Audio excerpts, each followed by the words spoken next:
Good afternoon, everyone.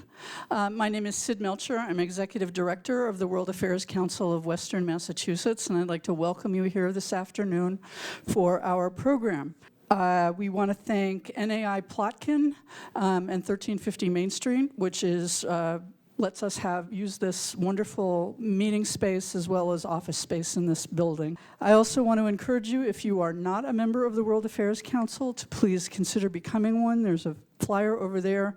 You'll also find information at our website, wacwestma.org.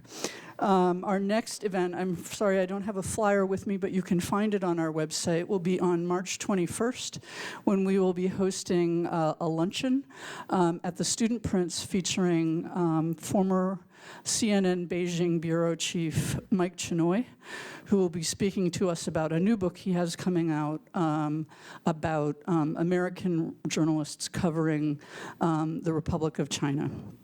So if you look on our website, you'll find out more about that. And if you're a member, if you're on our mailing list, our email list, then you'll be getting more information about that soon. So I'm very excited about today's event. Nina Nedrebø contacted me a few weeks ago and made us this offer, and I was very glad we were able to accept. And I want to thank Nina in particular for making this evening possible. While she was at Mount Holyoke, she studied the conflict in Western Sahara and received a grant to collect the memories of women in Western Sahara, of the Western Sahara, who were in southwestern Algerian refugee camps. In 2013, she traveled to Western Sahara, recording testimonies of human rights abuses there. She went on to research the needs of refugee children and focusing on the medical, nutritional, and educational conditions of the refugees. And she currently, with Teach for America, works as a math teacher in Holyoke Public Schools.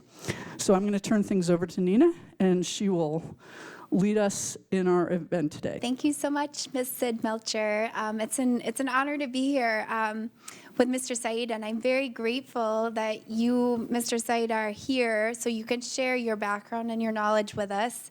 I've known you since my time at Mount Holyoke. I remember first speaking with you in 2008 or 2009.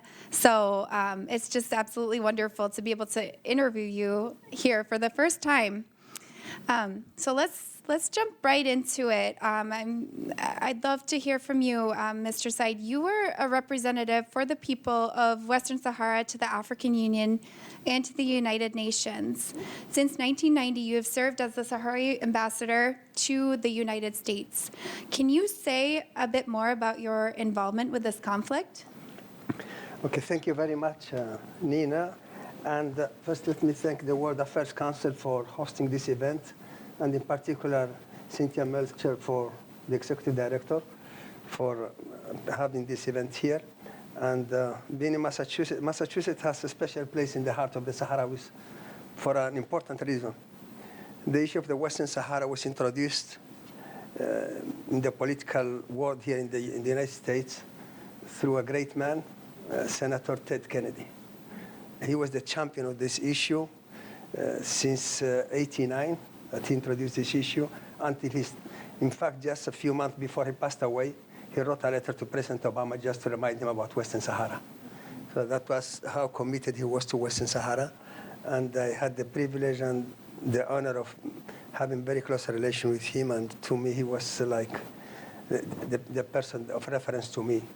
And so beside that, of course, also we have still a lot of contact with the Kennedy family. And that's why Massachusetts always had this special place in the heart of the Sahrawis. So thank you very much again for this event. And as I said, this is the Western Sahara, which is located in Northwest Africa. It is the last colony in Africa. Although the Western Sahara has the republic, which is the Sahrawi Republic, it's a full-fledged member of the African Union as an independent country.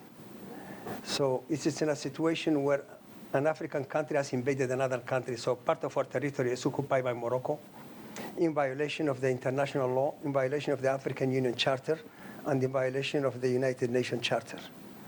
So this is The conflict started, it was a Spanish colony in Western Sahara until 76. And Morocco started claiming the territory in the 70s when a lot of resources appeared in the territory, especially fishing, phosphate and gas and oil, and other resources start claiming the territory. Besides the fact that in Morocco there were several attempted coup d'etat against the king, and he found a way to get the army out of the country by invading Western Sahara.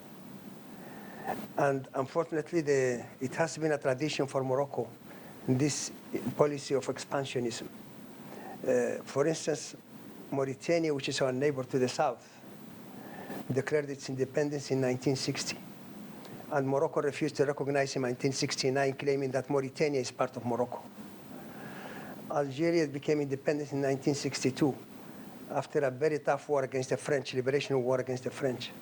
As soon as the Algerians finished the war against the French, Morocco invaded Algeria because they want to take half of Algeria. So it has been part of their philosophy and the policy to expand. So they did not succeed with Mauritania because Western Sahara was in the middle. They didn't succeed with Algeria because Algeria militarily defeated them.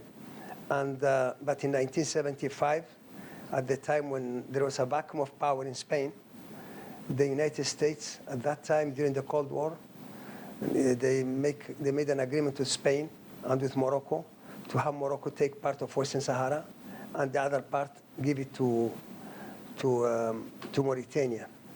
Anyone who is familiar with the issue of East Timor is exactly the same as East Timor, and it happened the same year, the same month. And it was the same players who did the deal. It was Secretary of State Kissinger at that time. So since then, we started the war, unfortunately, and a war that we were not expected. In a couple of years, we were able to defeat Mauritania, with whom we have an excellent relation today. They recognize our government.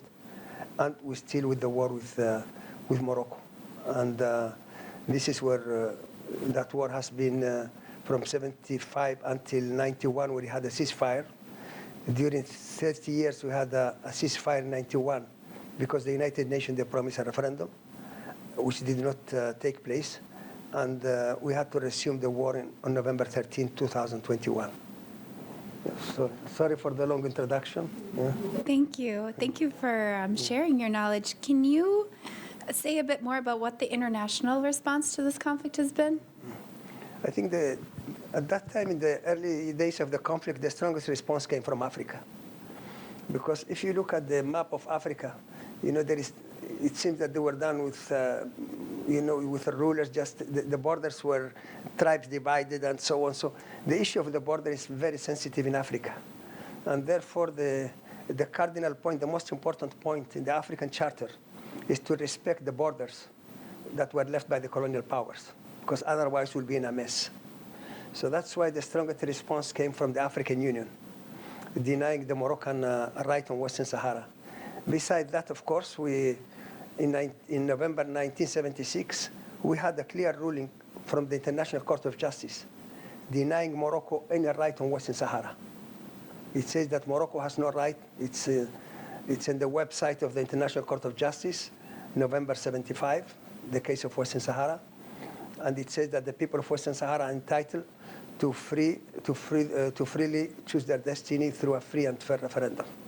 But the Moroccans, they undermined that, on the same day that opinion came up, they invaded the territory. Mr. Said, what motivates you and what has continued to motivate you to work to protect the Sahrawi refugees and the people living in the occupied territories of Western Sahara? I mean, you've been doing this since 1975, when you gave up your studies in Spain in order to participate in the protection of lives for the people of Western Sahara. I mean, I think any human being in a situation where your country is invaded, I mean, you have no other choice but to try to defend your country, and that's why I decided to, in fact, the last time I saw my family was 1975, my father. So I had to make a tough choice in my life, like many other Sahrawis, and I decided to join the resistance against Morocco. At no time I ever thought I would end up here in the United States. I thought I was just going to be in the army like anybody else, although the destiny later took me to other path. But it's my conviction that that's my land, that does not belong to Morocco. So from 75, I was ready to give my life for it, and I continue. And so it's a matter which it gives me a purpose in this life. When you have to fight for something that you deeply believe in. And so I gave up everything, the most important, my family. But if I have to do it again, I will do it again. You recently came back from southwestern Algeria where 200,000 or so refugees, Saharawi refugees, reside. What is the humanitarian situation there, and how are you and your people surviving despite limited resources? I mean, already the fact that the refugee camps, they are in the most difficult area in the planet. They are in the Sahara Desert. And I mean, that's a very, very difficult environment for anybody to survive. But the camps have been there since the late 75, early 76. But I think thanks to, one of the biggest success we had, it was the organization. So we're able to organize ourselves and to survive thanks to the way that we organize the refugee camps. You have been there. So they are said that they are the best run refugee camps in the world. And so there's not a place where you can see the international organization distributing food or something, that never, because we have such a system there that the international agencies, they trust our system. They just leave it in a port in Algeria, and from there we take it, and the rest is done by our organization.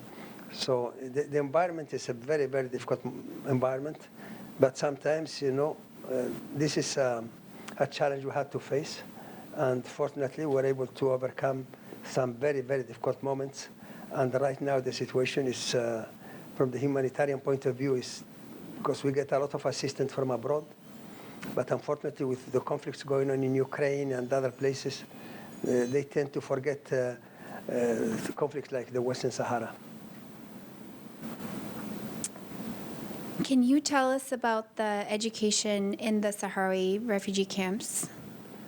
If there is anything we are proud of, is the education system in the refugee camps. And I will tell you how we reached the fact that we have the second highest literacy rate in Africa. For a simple reason.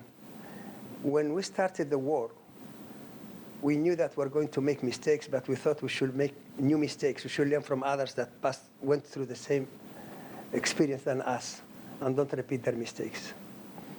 One of the things we realized that people, when they go through a bitter war, sometimes they lose the value of life, and a lot of values, they get lost in the way. So at one point in the early 80s, we decided to take a small group of children, of about 50 kids, to Europe, just to show them the other side of the coin, that not everything is just about killing and war. So that program got the attention of some Europeans. And they decided to sponsor this kind of trips in the summer, because in the summer the heat is 115, 120, in the desert. So they start sponsoring trips of children. We started with 200, 500. We ended up airlifting during the summer about 12,000 kids. That they come even to Green Bay, Wisconsin, and Texas and North Carolina. So they sponsored by different agencies. And this program, which at the beginning, as I said, our intention, it was just to make sure that the children see there is a normal life. Then we said, okay, if any child wants to be part of this program, to travel abroad in the summer, has to go to school. So, and that's why during school time, you don't see any kid in the street. And when you go to the refugee camps, most of the buildings that you see are schools. And we started from kindergarten, for instance, just a small detail. Most of the people who speak German in the camps are women, because it was very important for us, the kindergarten level. So we had an agreement with Austria, and we started sending women there to form, and that's how they learn German, and most of the people who speak German are women in the camps. So for any child to go to this program, to go abroad, because they go all Europe, almost with no exception. The bulk of the children go to Spain for historical reasons. Then the children, if they want to go to this program, they have to go to school. If they want to go also, they have to have the best score because we take them according to the best scores. And that's why the children, they compete to go to school. And finally, something which was not intended at the beginning, our intention was something else, ended up giving us this benefit of having the second highest literacy rate in Africa. And in fact, the children that come to the US, they're sponsored by some churches. Some churches that they take them to bring them to the United States. And in fact, the churches have played a very important role since 2002 in the refugee camps. Because after September 11, we thought that, you know, when a Muslim grows up hearing the worst about Christian or a Christian hearing the worst about Muslims, I mean, you can never have a tolerance. So we thought that we should invite some churches there, tolerant churches, that they're not there just to tell us we are wrong, they're evangelizing, but churches that respect our culture, respect our religion. We invited them to come to the camps and to teach English. So right now we have, in every refugee camp, there are several schools run by American churches. And this is one of the most successful programs we had. In fact, just I ran into a young Saharawi in the camps. He's writing in a newspaper in Washington. He never left the camps, but he got his English from those American schools in the camps. That's how he. So for us, education has been one of the most. It's as important as the liberation of the country itself. Thank you. And I recall during my time there in the camps how much education meant, especially for the women and children that I interviewed. The women talked about education as a way of passing on Sahrawi history, rituals, traditions, but also educating youth for the future, to be productive, good citizens in society, active citizens, and a force for good. And I recall, too, the youths valuing and prizing education very highly. I think most Sahrawis recognize that it is a key to the future, and I can tell from your comments how highly you value education for the youth. So have you been to the occupied territories of Western Sahara since 1975? Yes, okay. As you know, Western Sahara is divided into two. A part is occupied by Morocco, and the other part is under the control of our government. And in 1993, the United Nations had a round of negotiation. So that's the first time I went to, since 75. After 75, it was the first time I went to 93, under this program of the United Nations to negotiate with Morocco a solution to the conflict. That was the first time that I went back to Western Sahara since I left it in 75. And can you tell us about how these UN-sponsored negotiations with Morocco unfolded? I mean, they went nowhere because the Moroccans, they didn't have the political will. They were just under the pressure to sit on the table, at the table. They had to sit at the table. That's the only reason, with no political will. That's why there were no results from the negotiations, unfortunately. What did you find visibly different from the Western Sahara you knew and had grown up in when you visited in 1993 and beyond, from the Western Sahara you saw then? You know, this is not just me who say it, but you look at Amnesty International, Human Rights Watch, even State Department reports. The human rights situation there is one of the worst in the world. I mean, when I came there, I had the impression that I was in a big jail. You know, the hotel where I was, it was surrounded by police and army everywhere. And from the way from the airport to the hotel, just army and police. So it's like a huge jail. And in fact, up to today, it's almost impossible for a journalist to access or to get into the territory. It's very difficult. They just had somebody from Finland that came there a couple of days ago, and he was sent back from the airport. And this is every day. I mean, they are very strict on the access to the territory, especially for people who are connected with the media or the human rights organizations. And how has your life been with mostly only being able to visit the refugee camps and not the occupied lands? I mean, right now, my family are the refugees, and these are the people that now I care about and I work for, and I volunteer my life for them. So when I go back to the camps, just like going to my large family. So I'm always happy when I go to the camps, and I try to go as many times as possible. You were featured in an essay published by PBS in 2004, speaking about Saharawi culture's respect for others, whether faith or ideas. It was inspiring to read you speak about the, quote, personal relationship between the human being and their creator, end quote, as the, quote, mentality of nomadic society, end quote. Can you say more about this? This is our way of looking at religion, how to practice religion. We believe that the best thing a government can have is a tolerant society, because that leads to a stability in the government, stability in the society and in the country. And that's why we believe that the more our people they know about other religions, the better for us. The more they understand the other religions, the better for us. The problem we have is the ignorance of each one. Muslims growing Christian, vice versa, or Jewish, and that's where all the mess which we find ourselves today. So and that's why we promote we believe that a religion, that's something between the human being and his creator. And when somebody goes to the grave, the government doesn't go to the grave with him or with her. So that the grave, only one person goes. Only that person is accountable to God. So, and the government cannot be the one judging the person, whether he should be a Muslim or Jew or Christian. That's something that a private relation between God and and the human beings, and that's the way how we approach a religion. And this has been also the belief of the nomadic society, because at the end, originally we were nomadic people.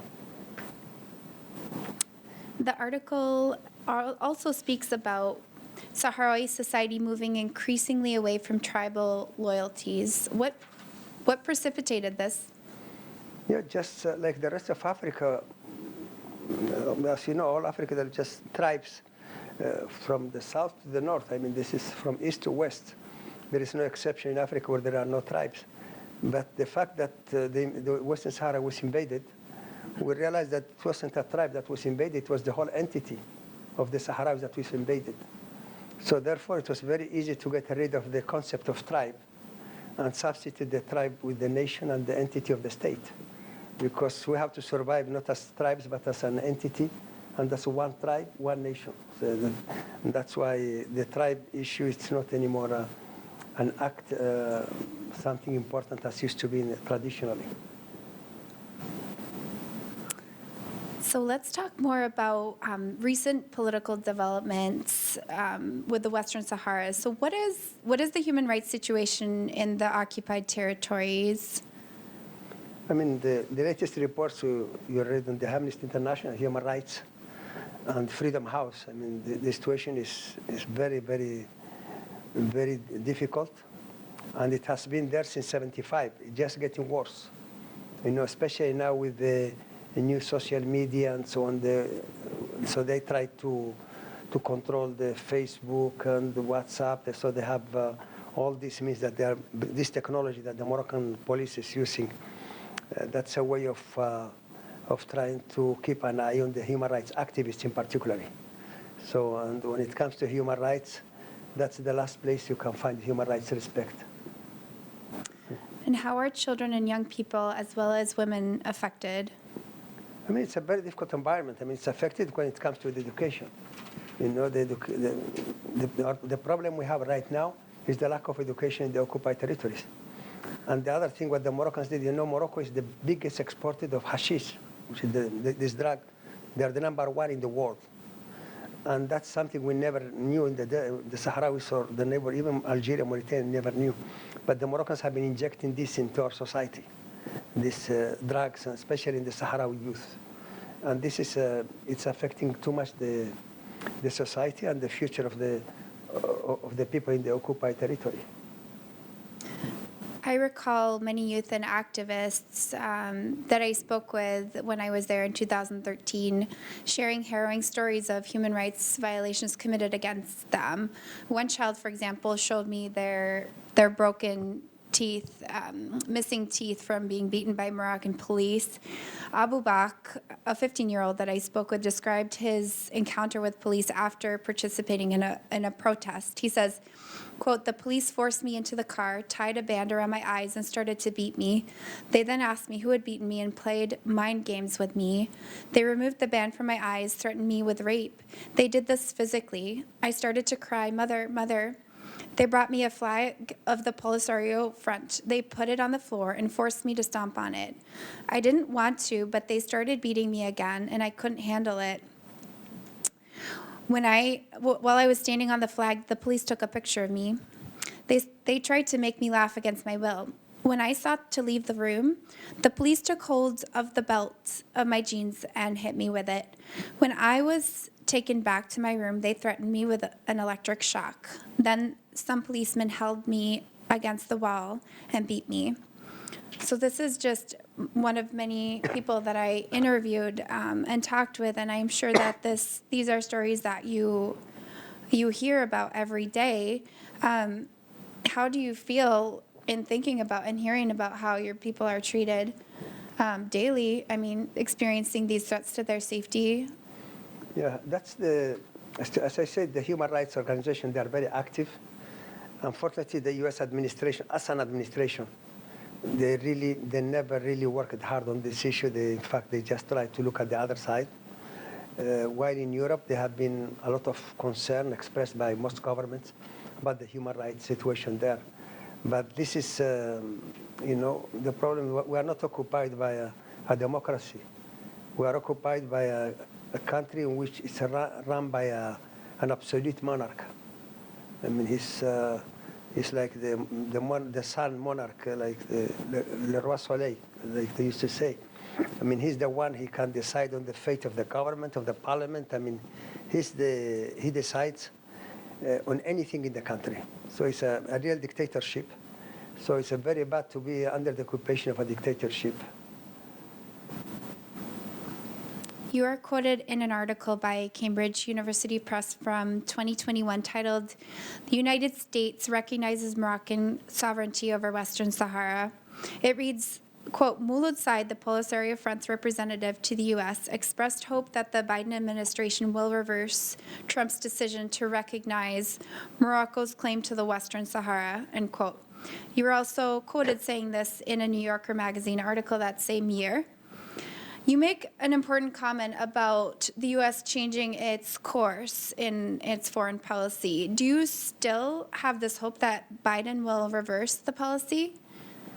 First of all, this policy was taken not on the basis of a study that was done by the U.S. government. It was the result. It's in the press. I mean, this is not a secret, but it was just the result of an incident between Trump and a senator who was very supportive of Western Sahara, that they had a problem between the two of them.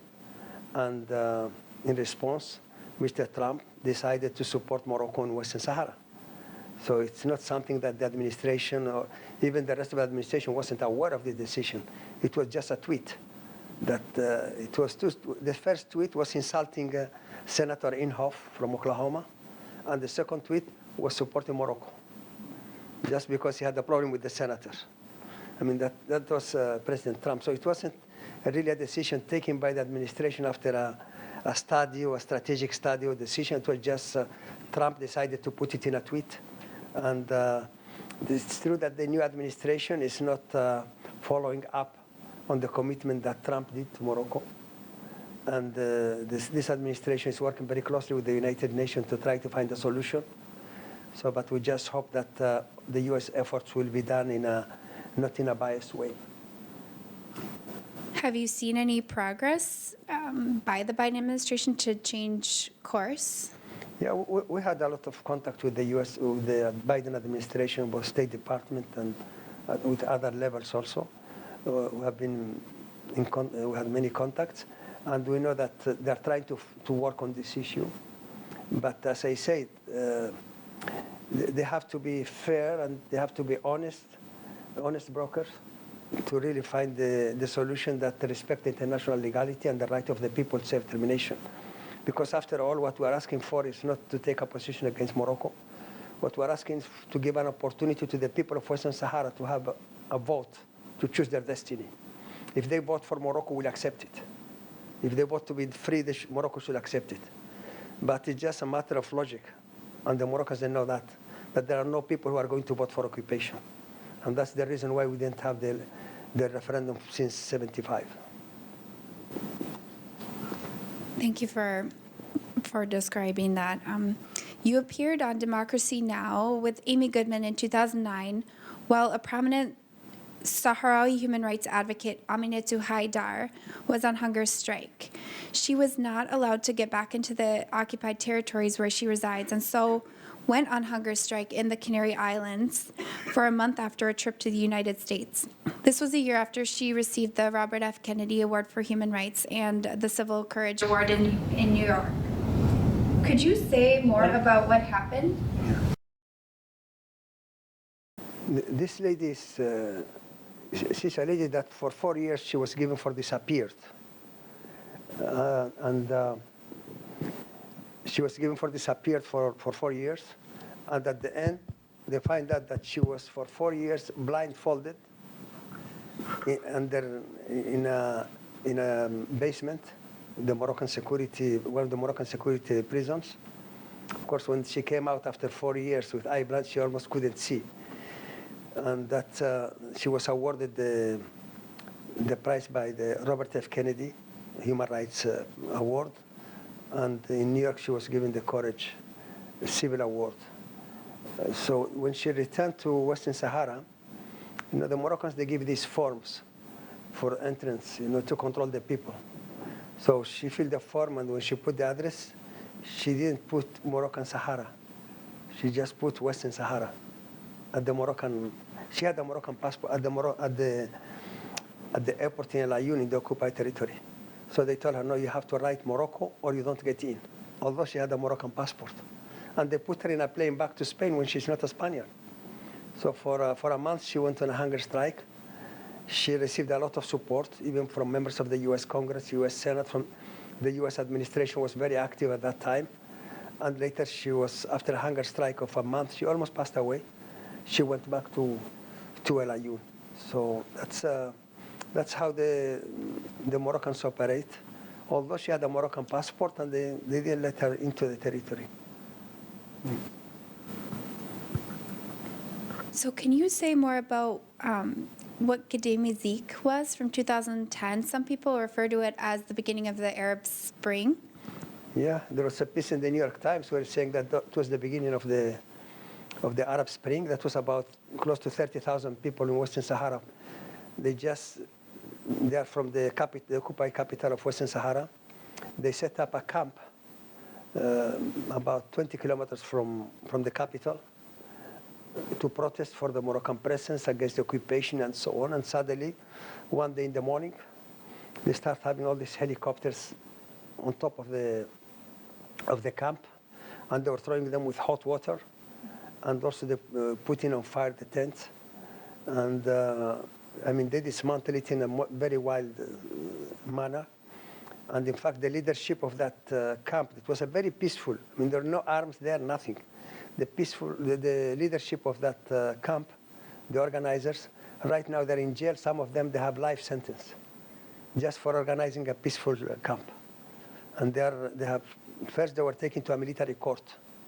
And later, because of the international pressure, they took them to civilian court, but they were given the same sentence as the military court gave them. So some of them, they got 25 years, some others life sentence without ever killing anyone. And who is Sultana Khaya, and what happened to her? Yeah, Sultana Khaya, she's a human rights activist. In fact, today, yesterday she was invited at the European Parliament. By the European Parliament, she stayed for over a year in a house arrest. She and her sister were raped almost every week by the Moroccan forces. They destroyed her house. They really tortured her for almost a year. Finally, she was able to come out about 2 months ago, and right now she's in the European Parliament. Are these responses that you described by the Moroccan police, are these typical responses to peaceful protests? Yeah, this is the typical, the Moroccans, they do it in their own country. So imagine what they do in an occupied country, where the Saharawi are not even a second-class citizen. They're less than a second-class citizen. So human rights, I mean, the abuses, that's the daily bread in the territory. How is the regime able to prevent more widespread knowledge of its human rights abuses? They tried their best, but of course, right now with the social media and with the involvement of the human rights organization, it's very difficult for them to hide the violations. And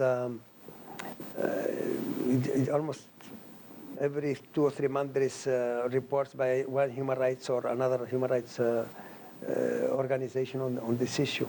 The Moroccans, they try to bribe some people in Europe, especially in the European Parliament, other places, to make sure that this issue is never discussed. It was recently made internationally known that the Moroccan regime has spyware to intercept European governments and institutions as well as Sahrawi activists. Can you comment on this? Yeah, it was discovered, I mean, it was made public last year that there is this system of spying which is called Pegasus. I don't know if you heard about it. And this is a way of spying. So in fact, they were spying on the president of France, the Moroccans, on the government of France. They spy on the Spanish government, European Parliament. They spy on all of us in Western Sahara, the activists, the Sahrawi leadership. I mean, they spy over 60,000 people they had in there that they spied. In fact, just today, the European Parliament, they had a meeting just on this, on the Moroccan spying on European members of the Parliament. So they have, and that's the way how the Moroccans work. I mean, they try to control anyone who's interested in the issue of Western Sahara, and they try to prevent the European Union from taking any position. And they had the situation in control and with the spying system. So today they start the debate at the European Parliament just to focus on the Moroccan spying on members of the European Parliament. So recently, Amy Goodman from Democracy Now! Covered Morocco's role in the European Parliament corruption scandal, interviewing the former Portuguese ambassador to Amy Goodman interviewed the former Portuguese ambassador to Indonesia, who was also formerly a member of the European Parliament, Ana Gomez.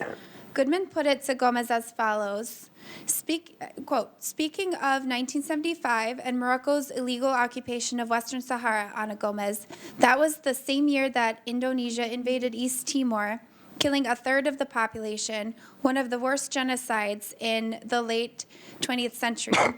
But the UN was able to sponsor a referendum in 1999 for East Timor.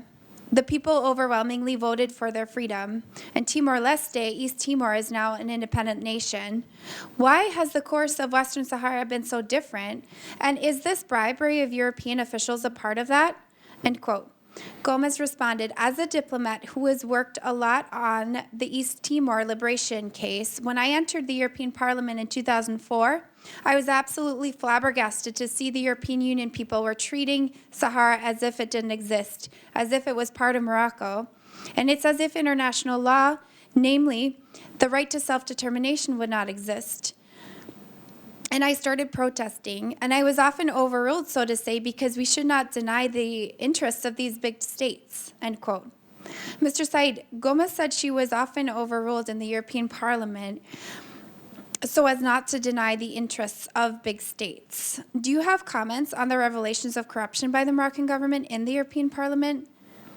Oh, yes, in fact, there are some members of the European Parliament that are already in jail. Their immunity was revoked, and they were taken to court, and they are in jail right now because it was proven that they were getting money to Morocco from Morocco to try to prevent any support for the people of Western Sahara in the European Parliament. So this is it's clear, it's in the press. Their names are also made public. Some of them, not just the member of Parliament, but also his wife and his daughter and his family were bought by Morocco. So this is this is a fact. And in fact, I understand that the Moroccan diplomats now, they're not allowed to access to the European Parliament. So, and this is the practice of, the problem for Morocco is that they don't have the argument, but they have the money. So because of the lack of argument, they try to bribe people to get to their objectives. Why would you say the course of Western Sahara has been so different from East Timor?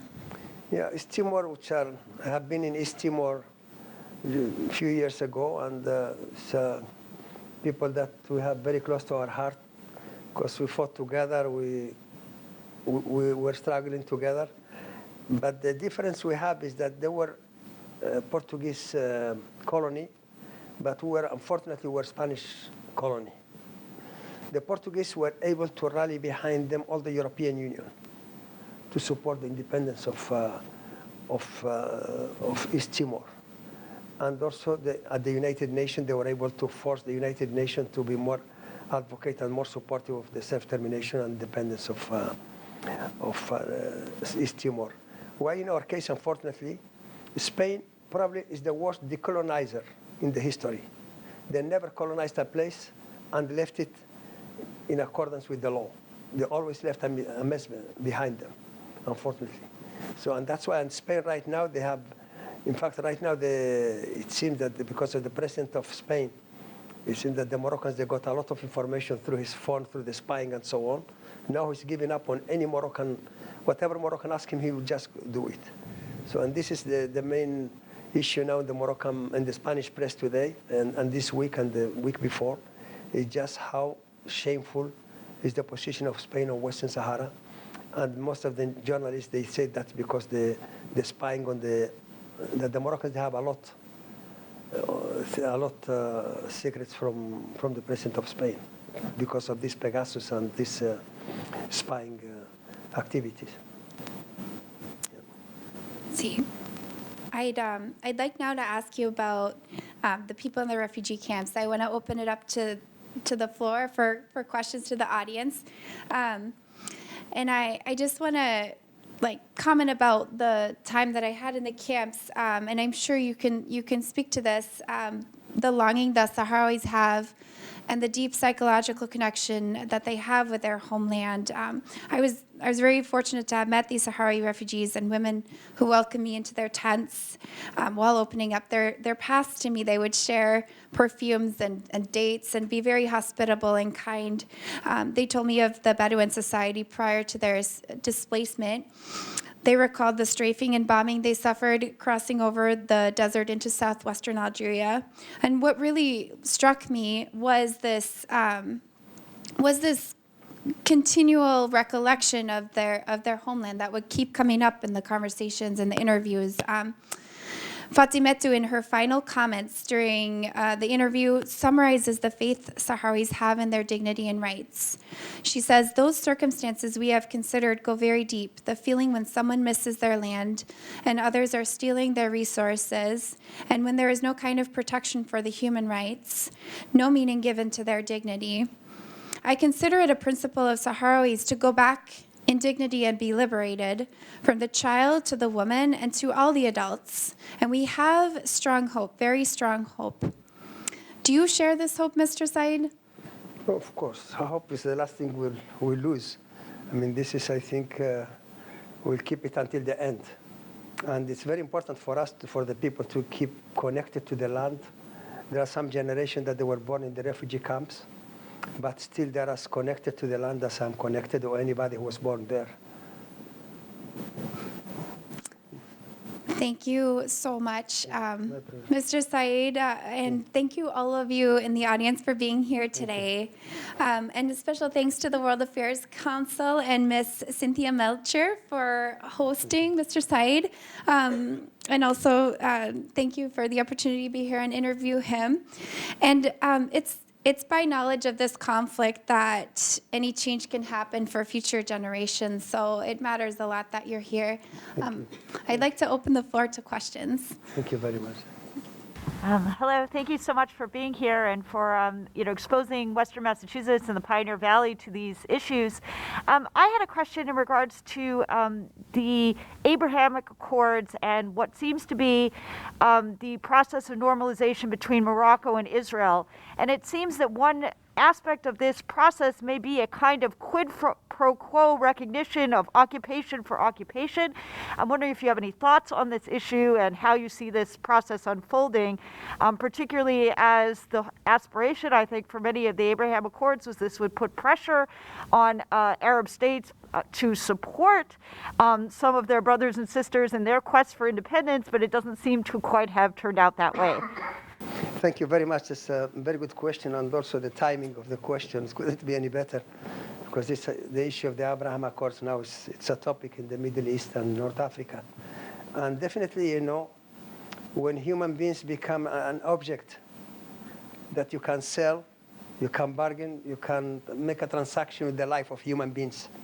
And this is a clear example of what happened with the Abraham Accords when it comes to Western Sahara.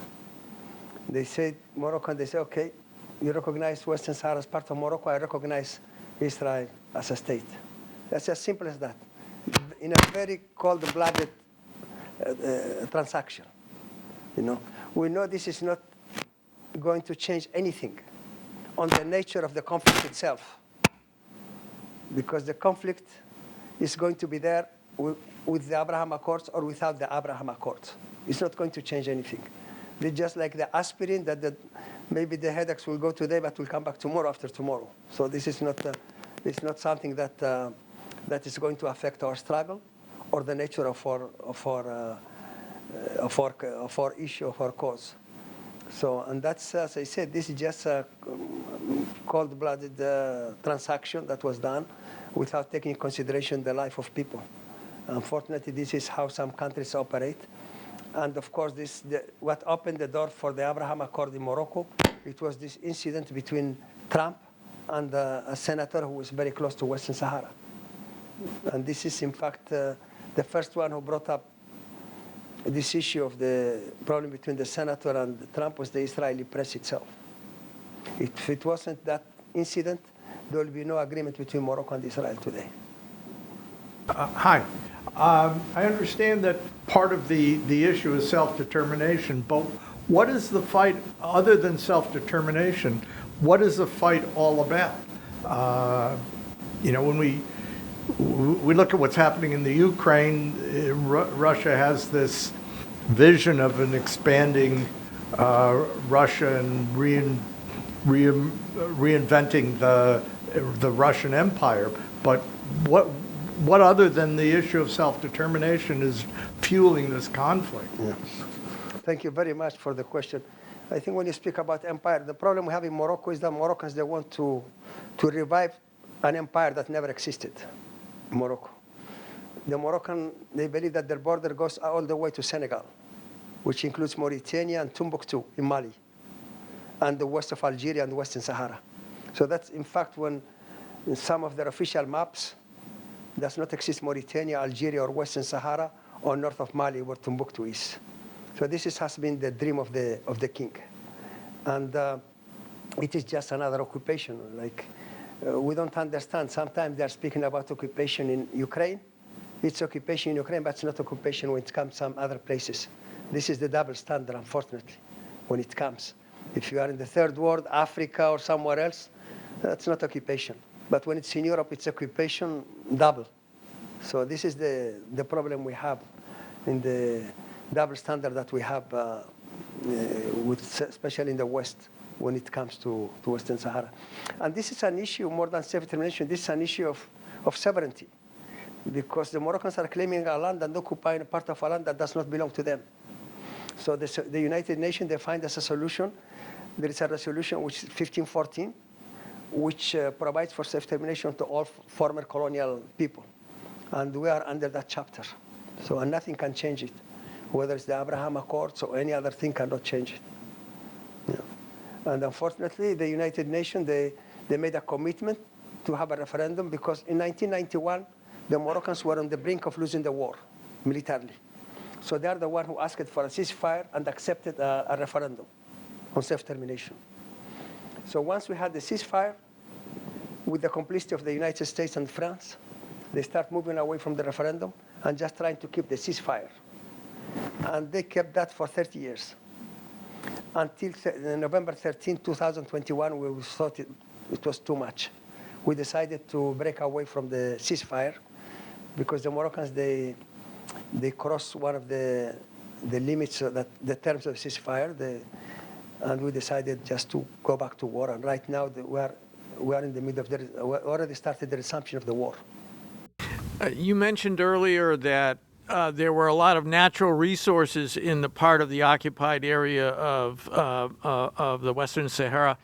It would seem to me that, getting back to the previous question, that that's also potentially a reason that Morocco wants to maintain their control over that. Can you talk a little bit more about what those resources are and how much they benefit Morocco and is a loss to Western Sahara? Yeah. For just an example, just the phosphate. If Morocco has phosphate, and the Western Sahara have phosphate, the advantage in Western Sahara is that the open sky mines, very easy to export.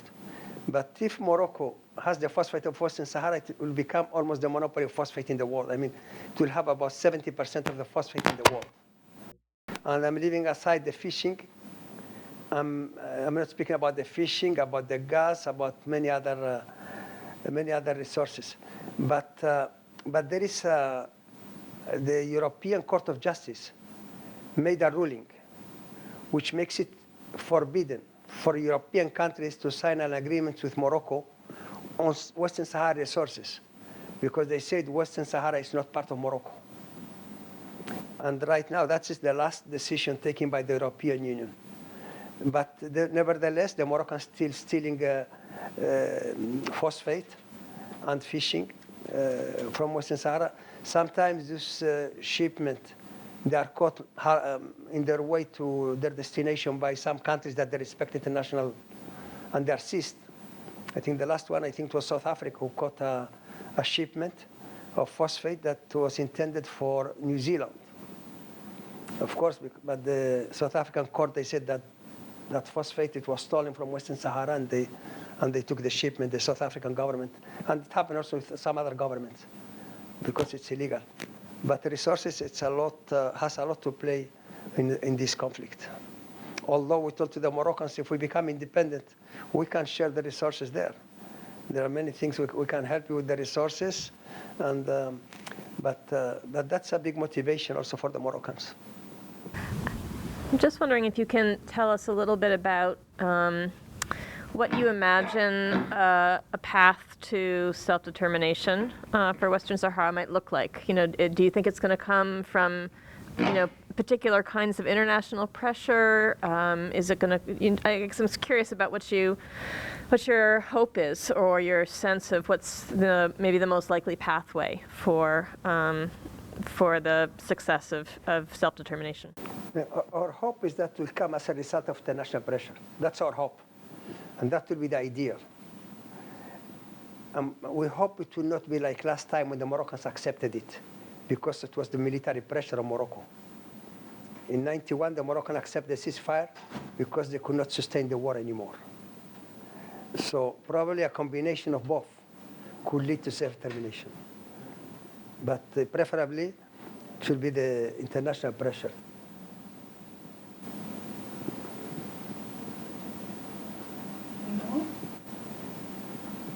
Well, thank you very much. Thank you very much. Thank you.